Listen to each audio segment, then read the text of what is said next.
Yo, we are back at it with another video. We gonna be reviewing SmackDown on Friday the 13th, baby. Alright, so SmackDown was a pretty meh show, but I'm only talk about the parts I care about. The rest of the parts involving jobbers and divas and whatnot, I'm not gonna talk about because I don't care about the parts. Alright, so we kick off the show with the Tribal Chief and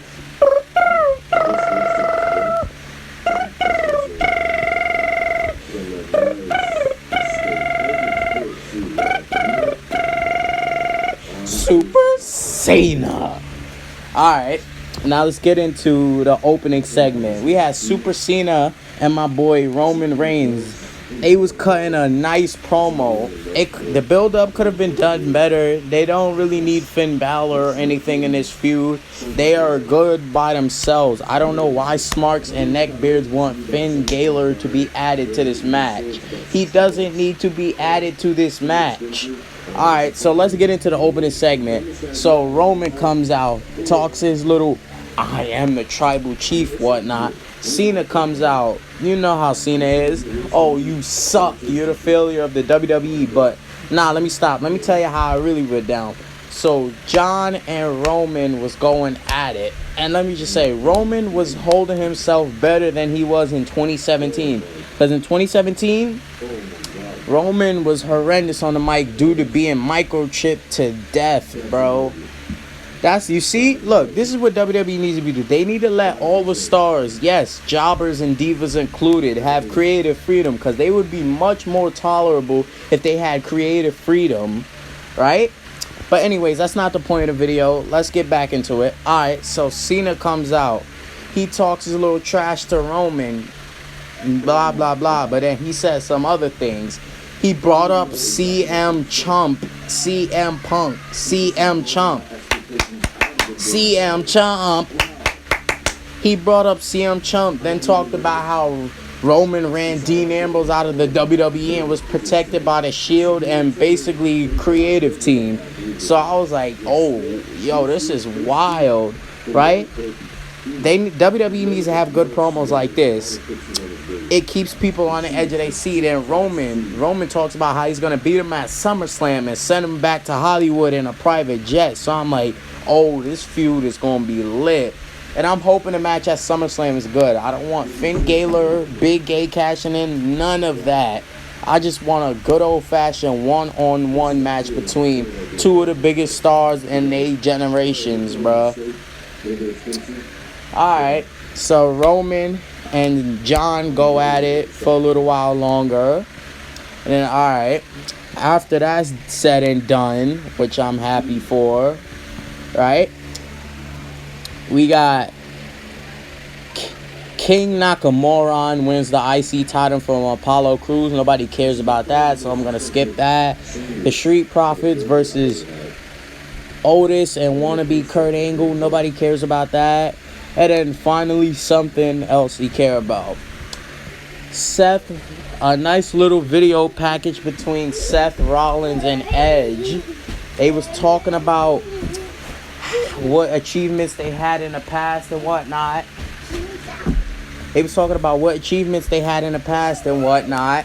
Showing some clips of Edge throughout the 2000s and early 2010s and Seth Rollins throughout the mid 2010s and late 2010s. So it was a pretty good video package.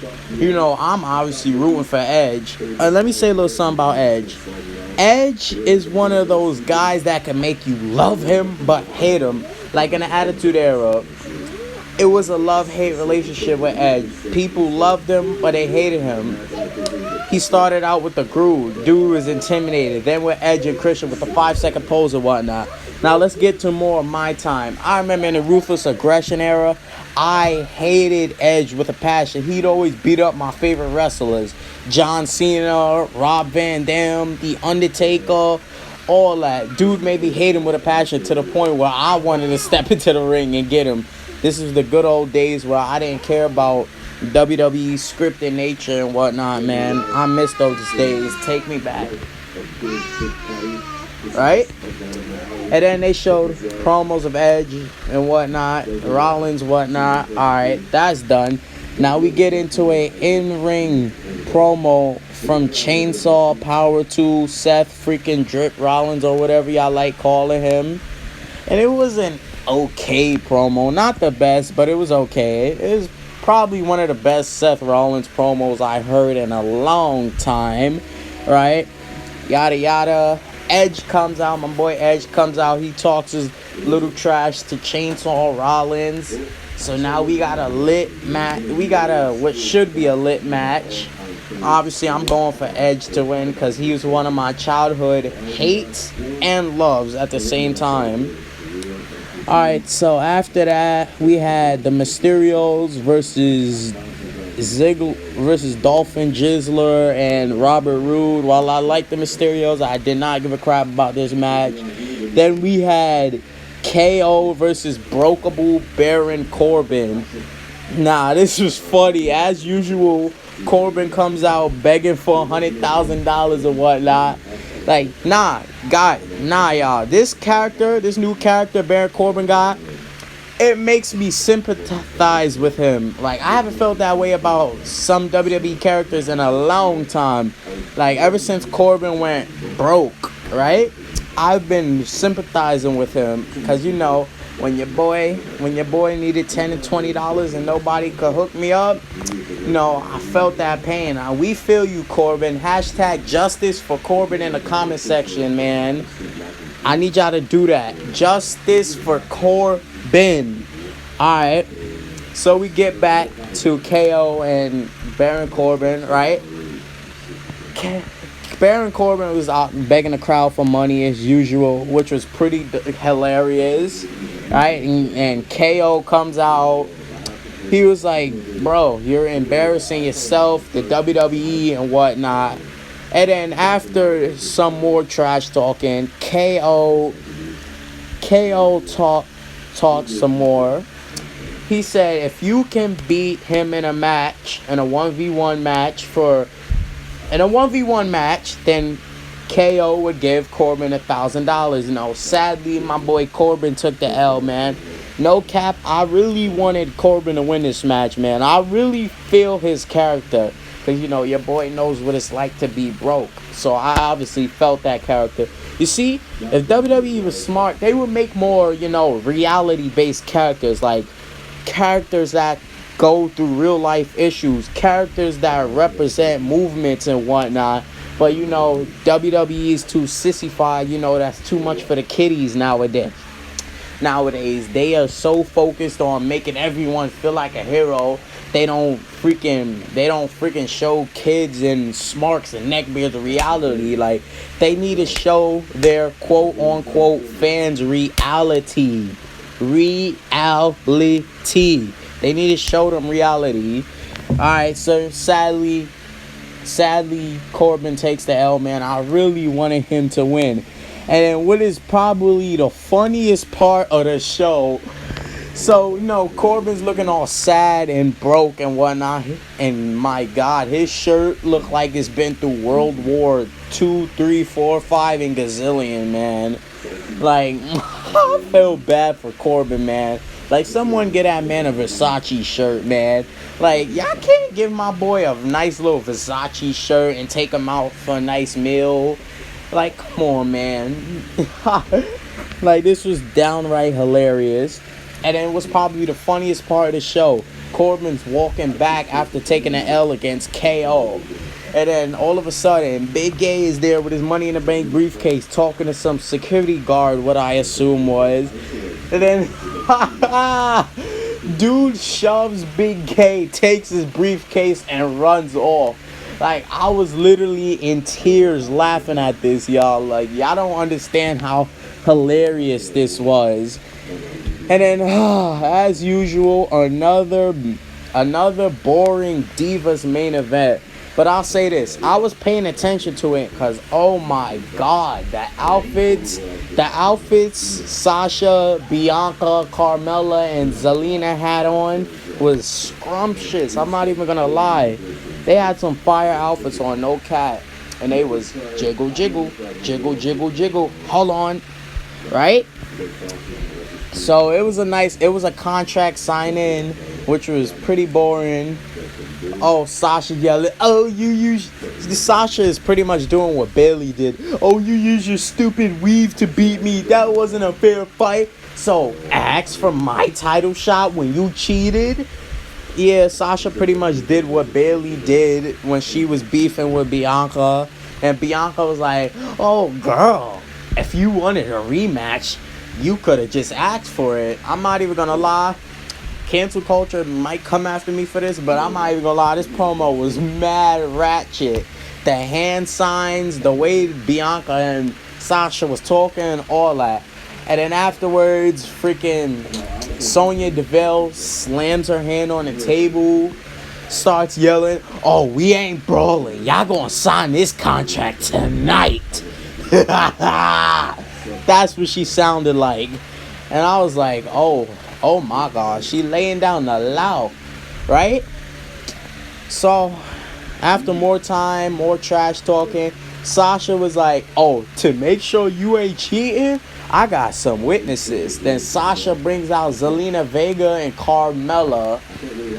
So I'm like, oh, so Sasha got her own stable or security guards and whatnot. Alright, I'm not even gonna lie. I'm not the biggest Sasha fan or anything, but I low-key see the potential in this little stable between Zelina Vega, Carmella, and friggin' Sasha. They could have them be something like the Beautiful People. Okay, so let me make something clear. They could be something like the Beautiful People character-wise, but those three will never have nothing on Velvet Sky. They will never have nothing on them, bruh. But they can have a Beautiful People like stable where these three beautiful, sexy, attractive divas just go around bullying the whole divas division, bro. I think WWE could do something like that with Carmella, Vega, and Banks. And then, okay, afterwards, the two chicks get in the ring.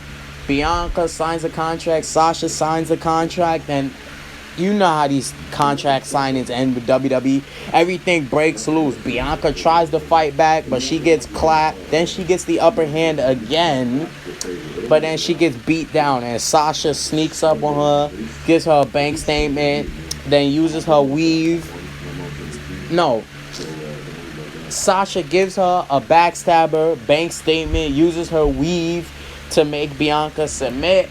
That's the end of the show. Now, let me say something. While I normally hate these boring WWE Divas events they be doing nowadays, here's what I thought. I was like, if WWE was smart, they would stop making these chicks have boring, long matches and promos.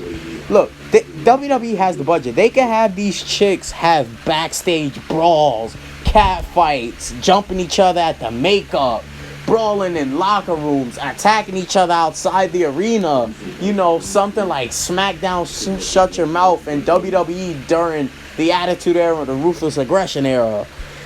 Stop having these long, boring work rate matches and focus on character development and storylines. Like, that's what matters. Not these boring, long, athletic matches. Oh, yay, we're showing that women can be the best, better than men. No. Have them cut solid promos and have them act like divas. Have them brawl in the makeup area, the locker rooms, the showers, all that. AKA, and also, WWE can bring back sex appeal. Yes, I said it. WWE can bring that back. Because everybody knows the inside of WWE. So what's the point of pretending like people don't know? Just make the whole company about entertainment and storylines and characters. That way you bring more fans in and cater to casuals. Stop catering to these smarks and neckbeard. Now, the main event of the show with these divas was boring as usual. But yeah, y'all heard what I said. Hope y'all enjoyed the review. SmackDown was meh. So yeah, hold up. Before I end the video, I'm getting worried because I ain't see no Liv Morgan, Toni Storm, or Shotzi on this show. I swear. I hope they don't get released, because those are three divas I actually care about. I think they got potential instead of pushing the four Boar woman. I think Liv Morgan, Shotzi, and Toni Storm got potential. But anyways, I hope y'all enjoyed the review. SmackDown was a meh show. And I'm going to go watch Friday the 13th. While it's still Friday the 13th, I'm going to catch y'all later. Peace!